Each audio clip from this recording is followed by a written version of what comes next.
This Parsha podcast is dedicated in honor of our dear friend and dedicated Parsha podcast listener, Steve Horak, on the occasion of his birthday this week. And this was sponsored by his children, Meirav and Aaron, and his granddaughter, Libby. Happy birthday, my friend. May this year bring you only blessing and happiness and prosperity and goodness to you and your family. It's Parsha's Behaaloscha, and I'm so excited about this Parsha podcast, not just because we're back on Tuesday night at 8 p.m. Central on torchzoom.com, but because the idea that we're going to share today with the help of the Almighty, it's a wonderful idea. It's a powerful idea. It's an exciting idea. It's an idea that's been in the making for years now. It's been brewing for a long time, and I think I may have finally cracked the code. Parsha's Behaaloscha is a Parsha podcaster's dream. It's a dream Parsha, because it's an absolute smorgasbord of fascinating subjects and plot lines. It's a cornucopia of fun. It starts off with the kindling of the Menorah. Hashem tells Moshe, speak to Aaron, Behaaloscha, when you make the candles of the Menorah ascend, they should all skew, they should direct themselves towards the middle one. The Menorah, of course, was a 7-branch candelabra. It had one branch in the middle of the spine, and 3 on the right, and 3 on the left. And the direction of the candles, of the lamps, should be towards the middle one. When you ascend those lights, they should go towards the middle.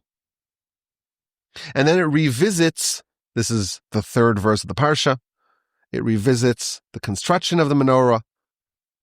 That already happened, of course, when the tabernacle was built in the book of Exodus.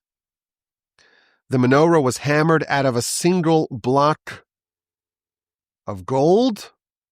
V'zeh ma'aseh ha-menorah. This is the construction of the Menorah.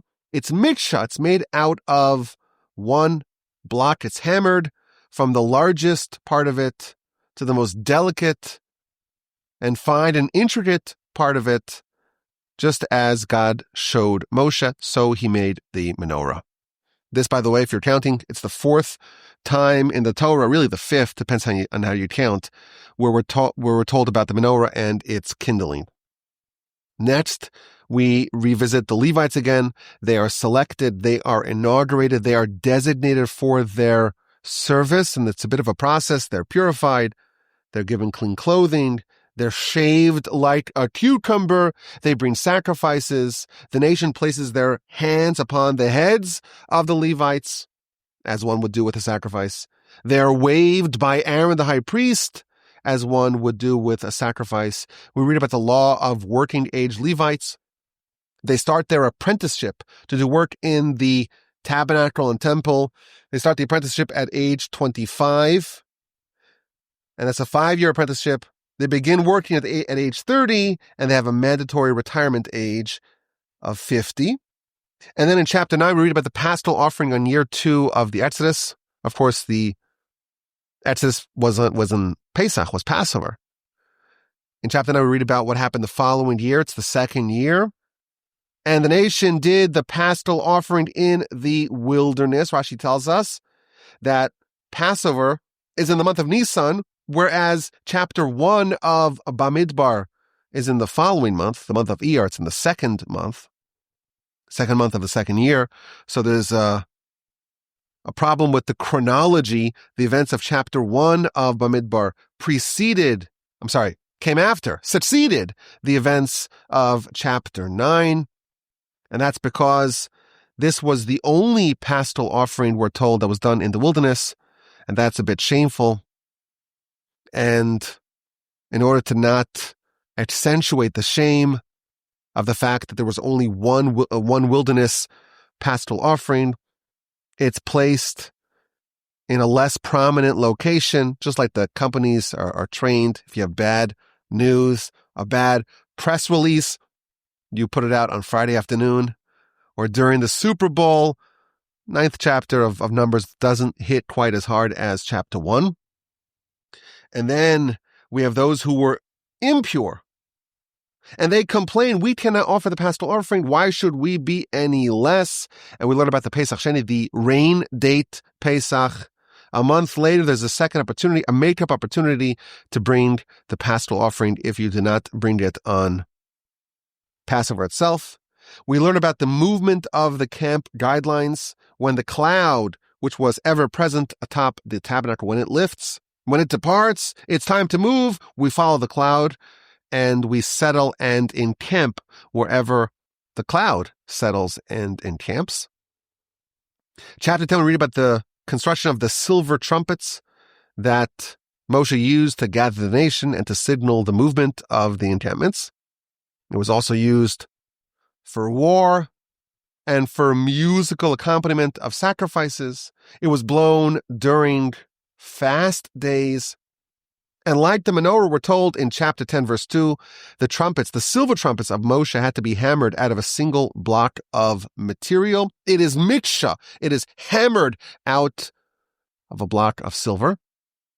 And finally, we have the first movement from Sinai. The nation has been in Sinai since the middle of the book of Exodus. It's been almost a year. It's 10 days shy of a year. And there's the organized breakup of the camp, tribe by tribe, the disassembly of the tabernacle. Everyone's in place. Everything is organized to perfection. And there's very precise sequencing. First, the 3 tribes situated to the east, that's Judah, Issachar, and Zvulun. They move. And then the Gershonite and Merarite Levite families who are responsible for the transportation of the body of the tabernacle, they disassemble and begin the transport of their responsibilities. Then the southern tribes of Reuven, Shimon, and Gad. And then the Levite family of Kehas with the tabernacle vessels. Then the western tribes. Then the northern tribes. They leave Sinai. They travel to the wilderness of Paran. And again, they're guided by the clouds of glory.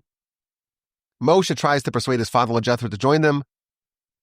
The nation's under the impression that the conquest and the entrance into Canaan is imminent. Come with us. We'll find you a nice place in the land. He demurs. He is resistant. He says, I want to go back to my land, to Midian.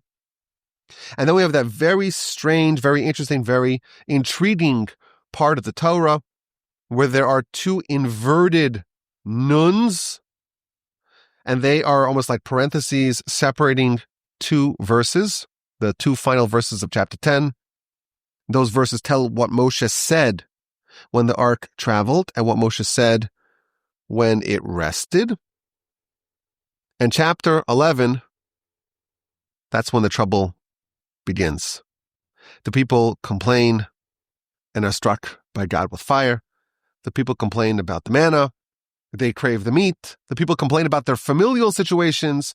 Moshe becomes exasperated with his monumental task of bearing the yoke of the nation. And he asks for relief. And God tells him to select 70 lieutenants. This is the first Sanhedrin. He chooses 72 candidates because every tribe can submit 6 candidates. And then there had to be a lottery to find out which 2 of the 72 will not make the final cut. There are 2 blank sheets of paper inside the hat, and the other 70 say elder in it to signify that they're part of the elders of the nation. And there were 2 candidates, 2 of the 72, Eldad and Medad, and they were so certain that they will pull blanks out of the hat, they didn't even bother going. And where the other 70 candidates were pulling out sheets of paper, 2 pulled out blanks, and thus, in the camp, Eldad and Medad became prophets instantly, and they started to prophesy about the death of Moshe and the conquest of Canaan under Joshua's leadership. We have the episode of the quail. We have the episode of Miriam getting saras. She was speaking negatively about Moshe. She questioned Moshe's superiority. He's not the only prophet. We're also prophets. She equated herself with Moshe. She received saras, and the nation waited for the conclusion of her quarantine before departing. That's the Parsha. There's really a lot to talk about. But we'll start from the top. The first 4 verses of our Parsha revisit the Menorah.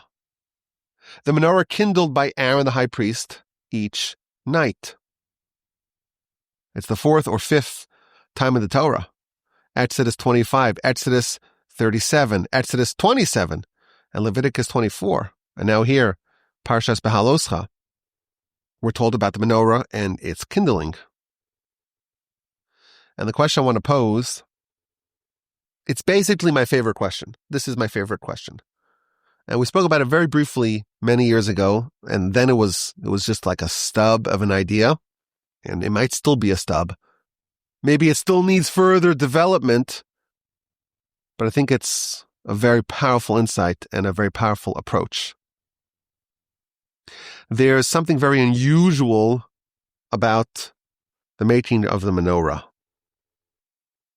You start off with a big block of gold, and you have a chisel or a hammer, and you beat it, and you hammer, and you chisel out of a single block of gold the Menorah. You cannot make separate branches and then weld them together. You cannot make, the different embellishments, the cups, the lamps, the knobs, the flowers, and add them on. You have to remove all the parts of the non-menorah from the hunk of gold that you start off with.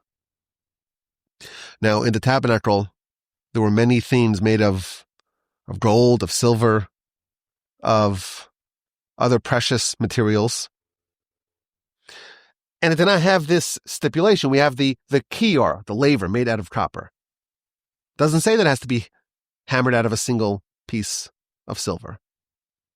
The ark, no such requirement. The table did not have that requirement. The menorah cannot be composed of different parts that you make. You have to start off with a single block of gold, and you chisel out of it the shape of the menorah with all the intricate embellishments, the cups, the knobs, the flowers, and of course the branches. Isn't that interesting? Similarly, Moshe is told to make silver trumpets. Make 2 silver trumpets, miksha, the same word, hammered out.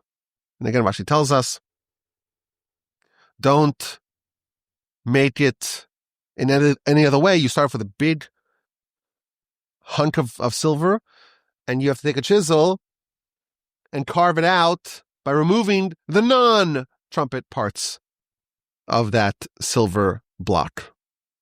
And that's what Moshe is going to use to beckon the people, to beckon the leaders of the people, to indicate decampment, travels. And these trumpets, they have lots of powerful meaning to them. The Midrash says that God told Moshe, I made you like a king. When a king travels, they have to blast the shofar or blast the trumpet in front of them. So too, you're a king, and therefore you have to have your own 2 kingly trumpets. And the Midrash tells us that no one else was able to use it. It was forbidden because this is like the accoutrement of the king. And we're told, very interesting, that in Moshe's lifetime, at the very end of his life, in chapter 31 of Devarim, Moshe has to orally summon the people. And the Midrash says, wait a minute. What happened to chapter 10? Those trumpets. You blast it once, you blast it twice, you blast it with 1, with 2. You summon the masses, you summon the heads. Why is Moshe orally summoning the people? In his lifetime, Midrash tells us, Moshe had to put them away. Moshe archived his own trumpets in his lifetime. Why? Because even Moshe was not a king on the day of his death. The death of a person, that's when they submit themselves completely to God. And they demonstrate, they display that they're completely beholden to God. There is no rulership, there's no kingdom, there's no dominion in the day of death. And the commentaries It spanned further than this idea. Moshe was a king, and the symbol of his kingdom are these trumpets. If you think about it, the reason why we have the trumpets, yes, it's to summon the nation and the princes, but it's also for movement, for decampment and encampment. And the Or HaChaim asks the question, wait a minute. We know that when it's time to move, the cloud lifts and the cloud travels. So you see the cloud lifting, it's time to move. Why is there a need for Moshe to blow the trumpet, or Moshe to have Moshe's trumpets blown? So he explains, we don't follow the clouds. We follow Moshe. Moshe is our king. And we wait for his trumpet to blast before we move. I saw very interesting. The Kabbalists asked the question, and Moshe told to make 2 trumpets. Wouldn't one be sufficient? And the Kabbalists say, this is a side point, every person has 2 trumpets, has 2 inclinations. Yetzer Tov, Yetzer Ra. Good inclination, bad inclination. To his right, that's the force propelling him or encouraging him, nudging him, impelling him to do good. And to his left, well, there's the other force. And the goal of righteousness is to have both trumpets, so to speak, blasting together. To find a way to convert even the evil inclination to be a force of goodness. Side point. We have these very interesting, fascinating silver trumpets, and like the menorah, the trumpets, too, must be hewn from a single block. You start with a big hunk of silver, and you hammer and you carve and you chisel until the trumpets emerge. You cannot create the parts separately and weld them together. There is yet a third thing that has this requirement. Do you remember? Chapter 25 of Exodus, the chapter that talks about all the different parts of the tabernacle. And it talks about the ark. And the ark has a cover, the kapores. And on top of the cover of the ark are 2 gold cherubs. And it says, chapter 25, verse 18, make 2 cherubs of gold, miksha, same word, hammered, hewn. Don't make them separately and then attach them to the kapores, to the cover. No, you start off with a massive piece of gold, and you take your hammer, your chisel, and you carve all around it so that what is left is the cherub with their canopied wings and so on facing each other. That's how you do it. Now, of course, these cherubs, we've talked about in the past, they faced each other, but they would swivel to reflect the relationship that the nation had with God. When they faced each other, it was a sign of the love that God had, that God has to us. And it would appear like the embrace of lovers, our sages tell us. The Talmud tells us that during the festivals, the whole nation would make a pilgrimage to Jerusalem, and they would open up the curtains. And from a distance, everyone could see into the Holy of Holies. And they would see the cherubs in warm embrace. And the people, the leaders would tell the nation, look at that love. The love, so to speak, that the Almighty has for us is symbolized by those 2 cherubs. Like a male and female, in the words of the Talmud. Lovers in embrace.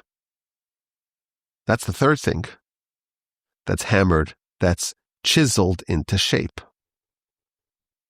The word miksha, meaning hammered out, appears in only 3 contexts in the Torah regarding the menorah, hammered out, the cherubs atop the cover of the ark, hammered out, and the silver trumpets that Moshe made in our Parsha, hammered out. Other vessels can be welded together. These three must be hewn from a single block of gold or of silver. What's the deeper meaning here? Why must the cherubs, the Menorah, Moshe's trumpets, why must they be hewn, hammered, pounded out of a single block of metal?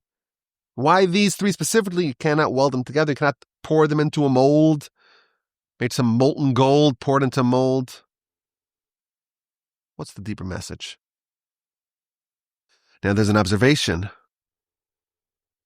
in that we find the exact opposite requirement. There is something that cannot be hammered out of a pre-existing piece. There is something that must be made from something that was previously unmade. There's a halacha about a sukkah. A sukkah, you have to have walls. 2.5 is maybe enough. 4 walls is typical.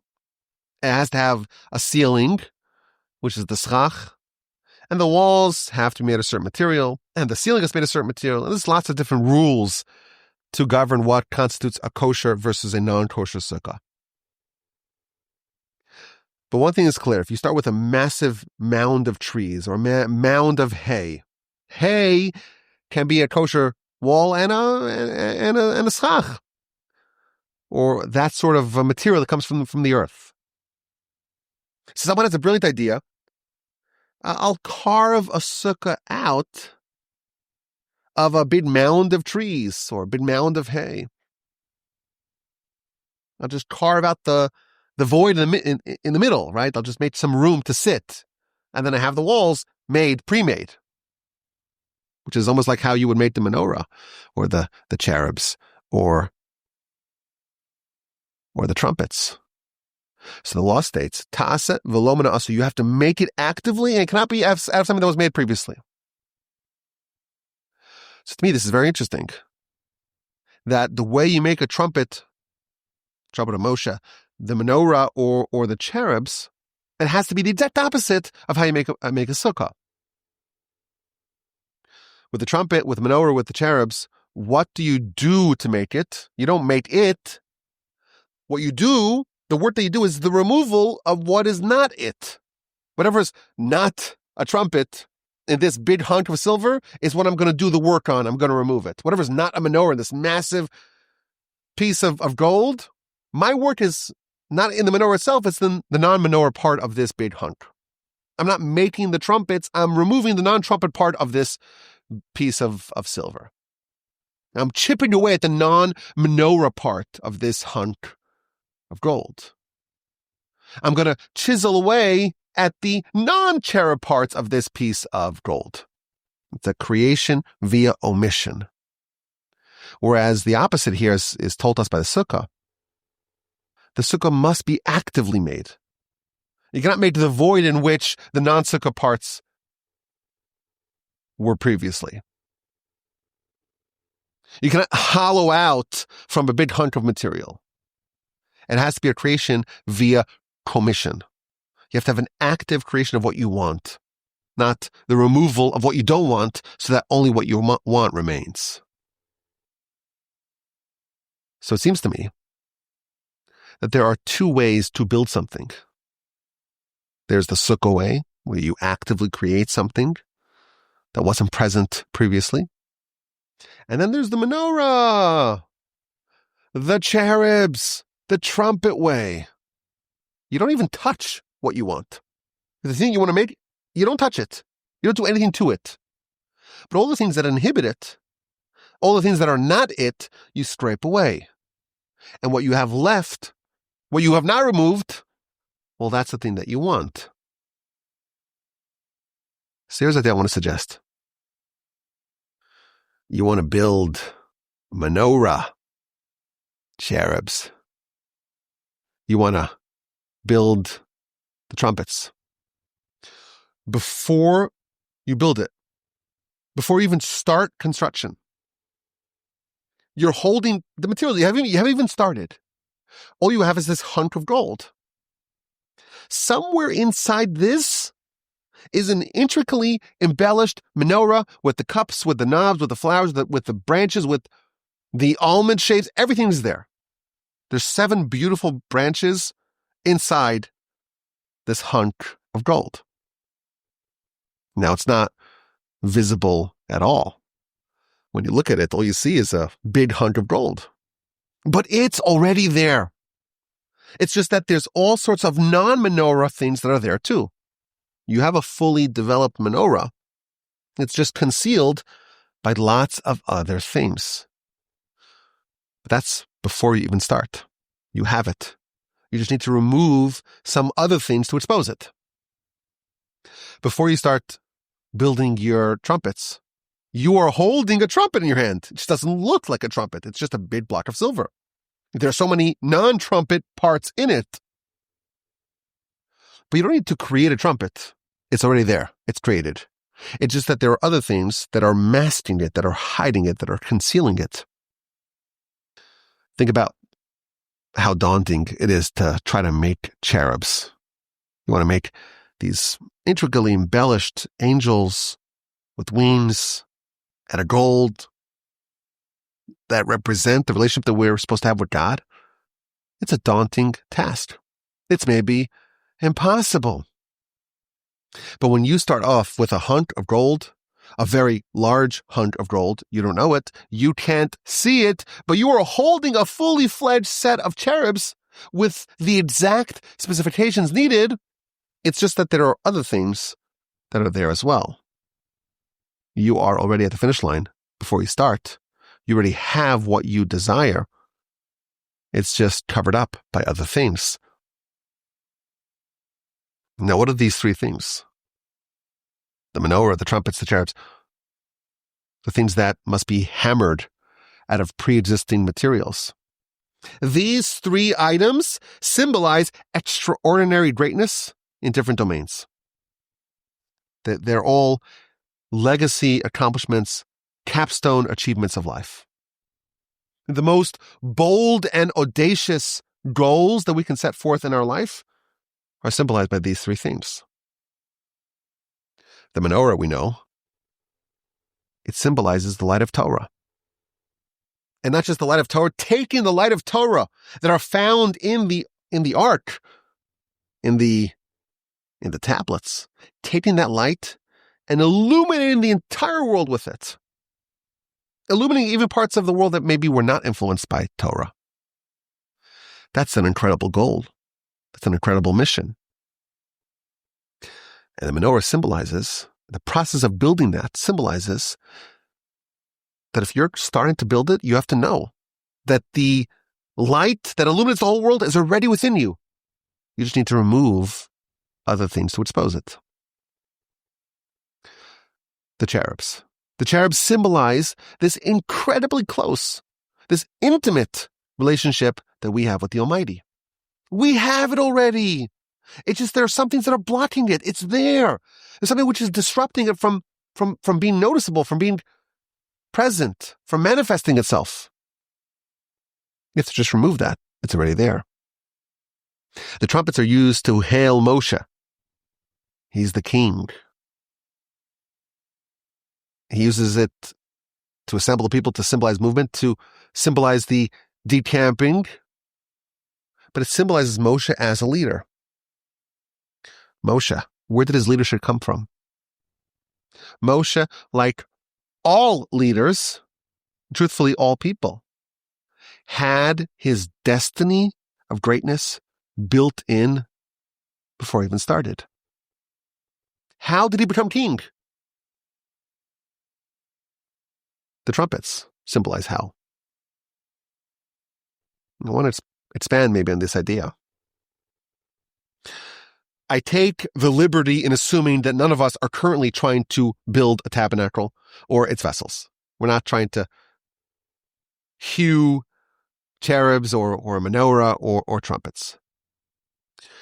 But anyone who's serious about trying to achieve something really wonderful in life, something really transcendental in life, real greatness. There's a very inspiring and comforting lesson here. These three themes symbolize things that we have within us, and we don't need to go out and acquire it. It's present even before we start. The menorah. The menorah is a candle, a light that illuminates the whole world. The Talmud tells us that a child, before they're born, there's a candle on their head, and they see from one end of the world to the other. And the child, before they are born even, before they even start the whole exciting drama of life, they know all of Torah, from beginning to end, everything. And they see from one end of the world to the other. The menorah, the illumination of Torah that can brighten the entire world, is already present within a child before they're born. It's all there. But you start off life and you're completely ignorant. There isn't a sign, a hint of any menorah. All you see is a blob, a hunk, an unidentified mass, an unidentified mess. You're not even aware that there's a fully developed menorah with its knobs and cups and embellished flowers and branches. It's all there, ready to go. You can illuminate our world, and it's built within you. You don't need to make it. It's there, all of it. You just need to expose it. The cherubs symbolize, it's like lovers in embrace, the Talmud tells us. This incredible closeness that our nation is fortunate enough to have with God. And that, it's there. It's there from before we even start. There is a special blessing that we say right after a circumcision, right after the covenant. And we talk about our nation being yedidim, which is a word that means close, close, close friends between us and God. Before you start your life, before anything happens. Baby is ignorant, 8 days old. They know nothing about nothing. They're already they're enveloped by this embrace of God. Whenever my grandfather would say this blessing, he wrote a book about this concept, about this incredible world of closeness that we have with God. And he highlighted this blessing. God sanctified a beloved one from the womb, from the beginning. Whenever he would say his blessing, the tears would stream down his eyes, down his face. It's all there. Our soul was at Sinai. It's signed a pact with God, an unbreakable bond with God. We have that already. The cherubs are there. You don't see it, but it's there. We start off, we may feel very distant from our Creator, from our Father in heaven. And when we try to build a relationship, we want to have cherubs. All we see is an indistinct mass. But in truth, we're holding a fully formed set of cherubs, a fully formed set of cherubs that symbolize an intimate connection with our Creator. It's already there. We have to expose it. Moshe's greatness is symbolized by the trumpets. That's the sign of his kingship. How did Moshe get there? It's a long story how Moshe became king. He endured a lot. He was abandoned by his parents. Remember the story. In the water, adopted by Pharaoh's daughter, lives a life of luxury and maybe distance from the nation in the palace. He goes out, he defends the vulnerable. He's framed for murder. They try to execute him. He has to go to exile to Midian. He goes there and he sees the shepherds harassing the daughters of Midian. This is a long, long story. It's 80 years almost before he's at the mountain, at the burning bush. And even then, how hard did he have to work to reach this point where they're blasting the trumpets in his honor? Moshe's greatness, his position of leadership, was there before he was born. The Talmud tells us, Miriam, his sister, is a prophetess. When did she prophesy? When she was the sister of Aaron. And that's why when it describes Miriam as a prophetess, it says, Achos Aaron, the sister of Aaron. She's the sister of Moshe as well. But she prophesied when she was the sister of Aaron only before Moshe was born. And what was the nature of her prophecy? My mother, our mother, Yocheved, will bear a child that will save the nation. Even the Egyptian stargazers foresaw Moshe will save the people. And when he was born, the sages tell us, the entire house was filled with light. Moshe, when he was a baby, he had that greatness, that trumpet within him. But he started off as a hunk of silver. And to the untrained eye, you wouldn't see any trumpet there. But the Torah is telling us, Moshe's greatness, he became king, it was all within him, and he did a lot of work. Imagine what it's like to try to carve out of a big piece of silver, try to carve out trumpets. Good luck. It's not easy at all. But it was there. It was present. At the end of Moshe's life, his final message to the people, chapter 30 of Devarim, Moshe says the immortal words, this mitzvah that I'm commanding you today, it's not distant, it's not far, it's not in the heavens that you have to climb up to the heavens to go get it. It's not on the other side of the river, on the other side of the sea that you have to travel to go get it. It's very close. It's exceedingly close. It's in your mouth, it's in your heart to do it. Which mitzvah is Moshe referring to?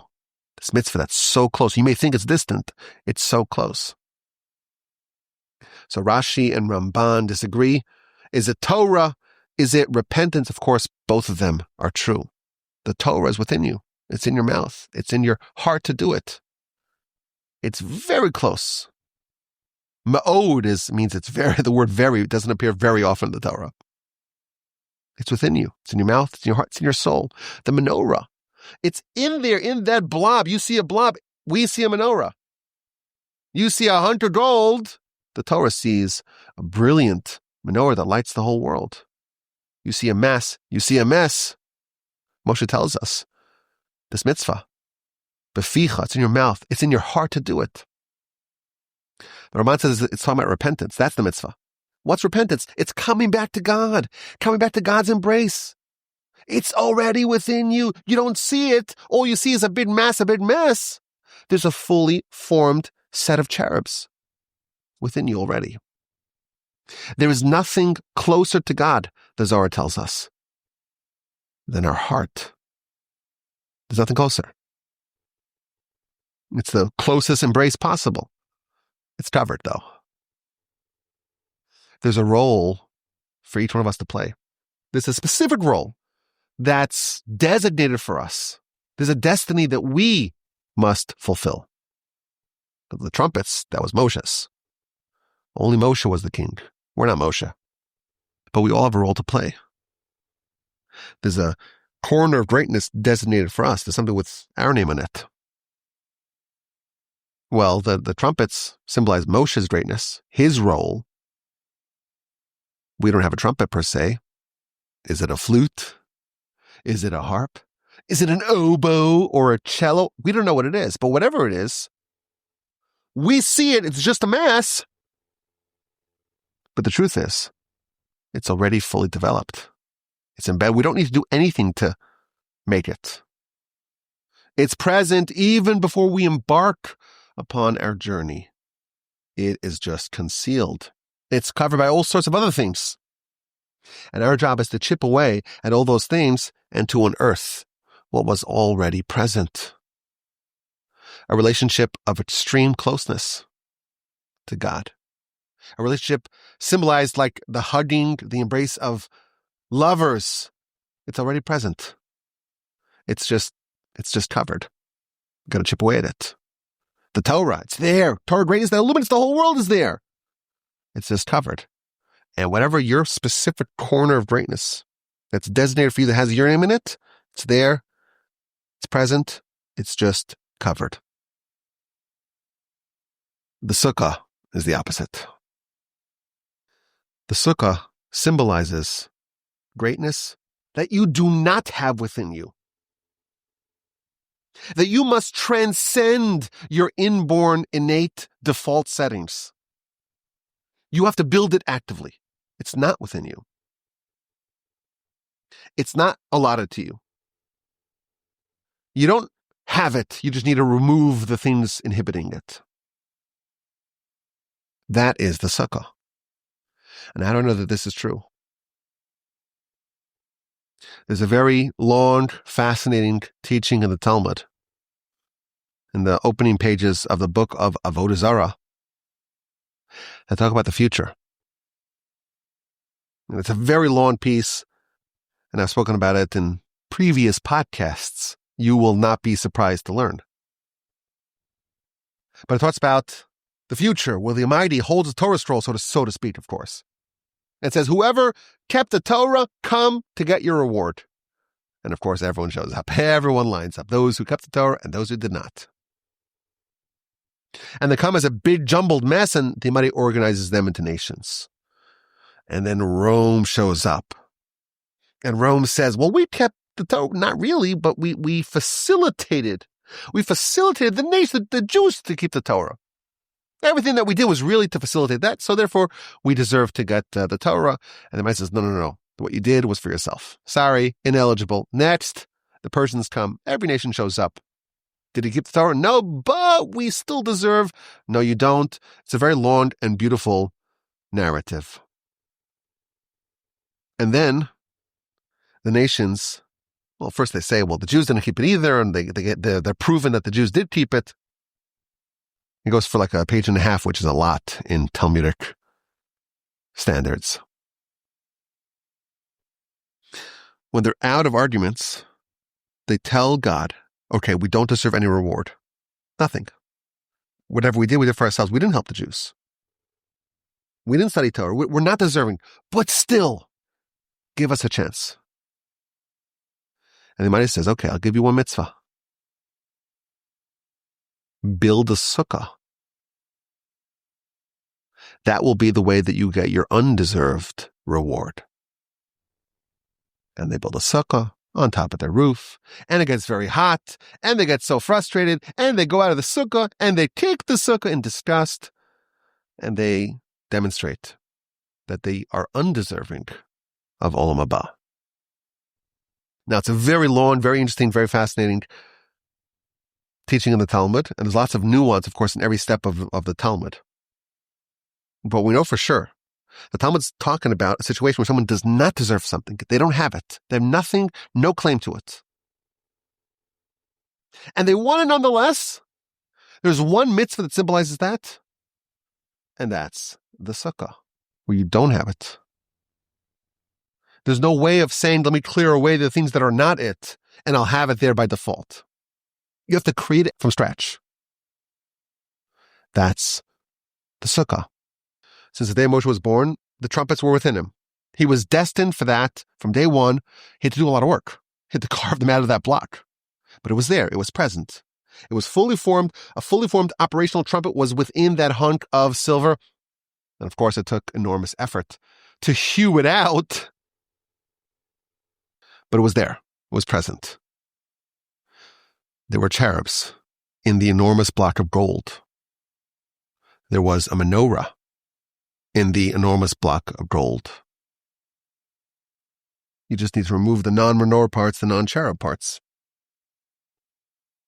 And that's how you achieve the Torah, we're told. The Torah of the menorah, it's there. It's within you. You have to just expose it. The cherubs, the closest to God, it's within you.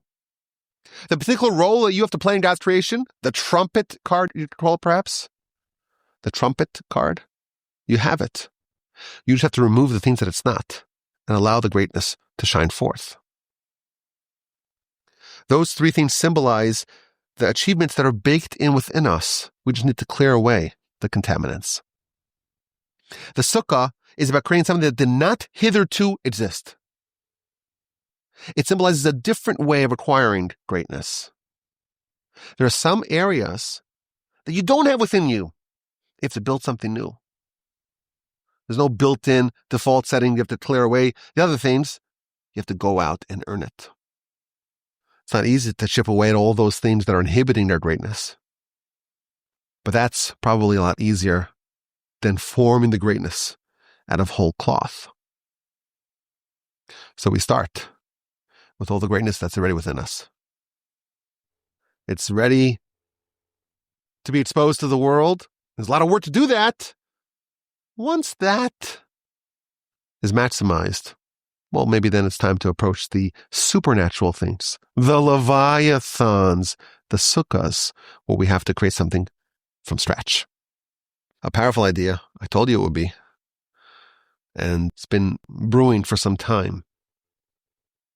But let's get this week's dilemma, shall we? We have an idea and a dilemma each week. This is the dilemma of this week's podcast. On the Parsha podcast, we talk a lot about aspiring for greatness. But what if we're just ordinary people? We're just simple, regular, we're not extraordinary. Is any of this relevant to us? This is an important question to chew over, a dilemma of sorts. And we find the answer, again, in those trumpets. The trumpets are used for a variety of purposes. God tells Moshe, chapter 10, verse 2, make 2 trumpets out of silver, mitsha, hammered out of a single block. Okay, and what are they used for? And they shall be for you, lemikra ha'eda, to summon the congregation, ulamasa es hamachanos, and to the travelings of the camps. So summoning, traveling. And then it lists, how do you summon with it? And then how do you travel with it? So the very next verse says, okay, summoning, let's talk about summoning. When you blow in the trumpets, then the entire congregation comes to you. So Moshe, there's 2 trumpets. You blow them both, then the entire congregation comes. What if, the next verse says, what if Moshe wants to summon just the elders, just the princes? Then instead of using both trumpets, you blow just one. The sound that you blow to summon everyone and the sound that you blow to summon just the leaders, it's the same sound.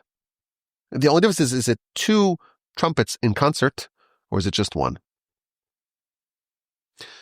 Now, isn't it interesting that there's a very subtle difference between 2 identical sounds coming out of 2 different, or the identical sound coming from 2 sources, 2 trumpets, or the same sound coming from one? You know, if you had like an orchestra and there were 2 violins and only one played, like, would you even tell? It's almost imperceptible because it's the same as that sound. You blow, you make a tia sound, a sound of a tia, which is one big blast. So would you be able to tell if it's only 1 or 2? It's almost the same sound. So perhaps we can suggest, if you hear a sound, and you're not a prince, you're not a leader, you're an ordinary person. And you're like, is that 1? Is that 2? Could you tell? Perhaps the reason why it's such a minor difference between everyone coming and just the leaders coming, it's to show the nation, to show the masses, you are not so different than the leaders. It's a very slight difference. An ever so subtle difference separates you, the so-called ordinary Israelite, from the most prestigious member of your tribe. If you listen very carefully, very attentively, it sounds the same. It's their trained people.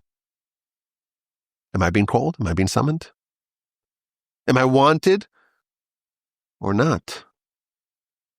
you're not so distant from being a great leader yourself. Before a baby's born, the Midrash tells us, the angel takes the soul of the baby, or the soul of the baby, and whatever primordial physical existence the baby has then. It's a pre-birth expedition. And the angel takes the baby, or whatever, takes the soul, and brings him to Gan Eden, to paradise. And he shows him all the righteous people sitting with honor, and with distinction, and with splendor, and with crowns in their heads. And the angel tells the baby before the baby is born, do you know who the people are? No idea. And the angel informs the spirit, all these people that you see, they were born exactly like you were born. There were once also children in utero in their mother's womb. And when they got out, when they were born, they kept the Torah and they kept the mitzvahs. And therefore they became righteous and meritorious and refined and elevated. And that's why they were invited to experience what you are witnessing. You will be born. And if you are righteous, are meritorious, you observe the Torah of the Almighty, you too will join their rarefied fraternity. But if not, well, there's another place. And then the night he brings them to the other place. Same conversation. People in Gehenna. Who are these people? They were just like you. We're not that different from the greatest of sages and from the worst of criminals. Is it one blast? Is it two?